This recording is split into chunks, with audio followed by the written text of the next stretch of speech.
Welcome to Spiritism Explored and Explained, where we take you on a journey of discovery of the other side, the spirit realm, the universe from which you came and shall return. The conscience, the set of divine laws inside each and every one of us. We humans on Earth have been trying to live by a set of rules since the start of written history. From the Code of Hammurabi, the Ten Commandments, the rules of the Torah,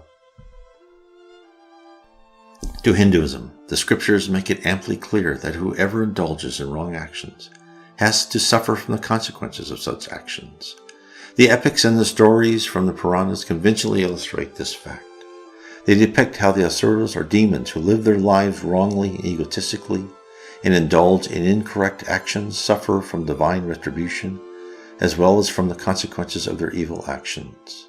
Repeatedly, they emphasize in many words through aphorisms, stories, and verses how wrong actions would lead sinful people towards the darkest hells and their moral and spiritual downfall.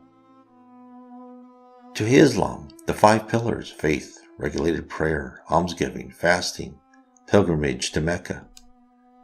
To Buddhism, the Eightfold Path of Buddhism, the right view, understanding, the right attitude, thought or emotion, the right speech, the right action, the right livelihood, the right effort and energy and vitality, the right mindfulness or awareness, and the right concentration, one-pointedness. To Taoism, where Lao Tzu says, when you succeed in connecting your energy with the divine realm through high awareness and the practice of undiscriminating virtue, the transmission of the ultimate subtle truths will follow. And there are more. The point is that we humans on Earth are by our nature desirous of rules. We want rules to rule ourselves and others. We want a calm society where everyone plays by the same standards.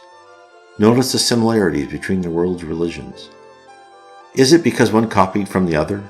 Or that, as we are told by Spiritism, that all the great founders were sent by the leader of our planet from the spirit realm, Christ?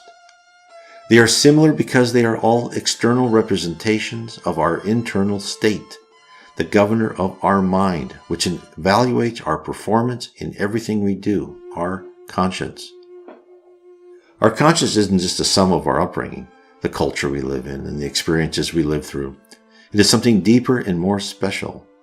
Our conscience is the set of divine laws given to each spirit who has been gifted the right of free will.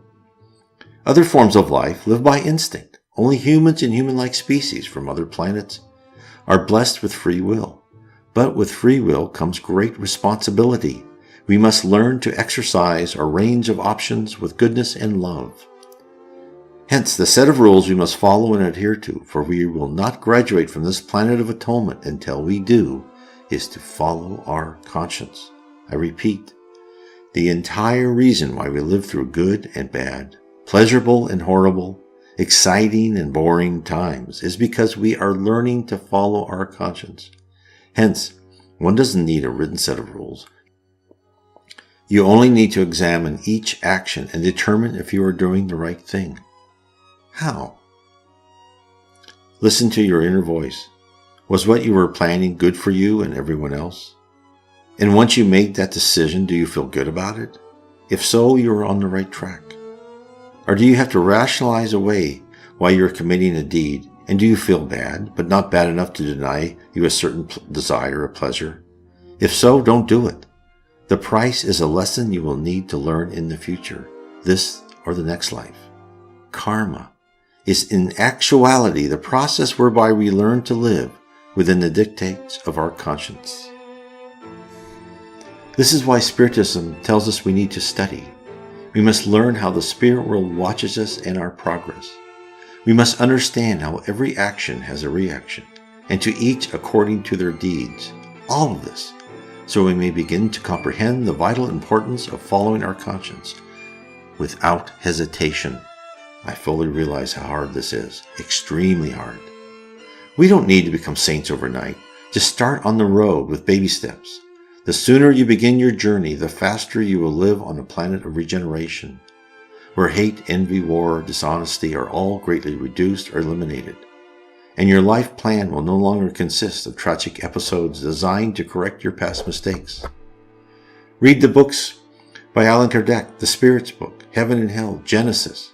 Read about the spirit universe in my trilogy of 3 books derived from messages from high spirits sent to the Reverend G. Vaughn. Begin your journey to paradise today. It will not be simple or easy. All you have to do is start listening to your conscience, that inner voice, that set of divine laws that God has given to each and every one of us. We just need to stop rationalizing away why we ignore the advice of our own conscience.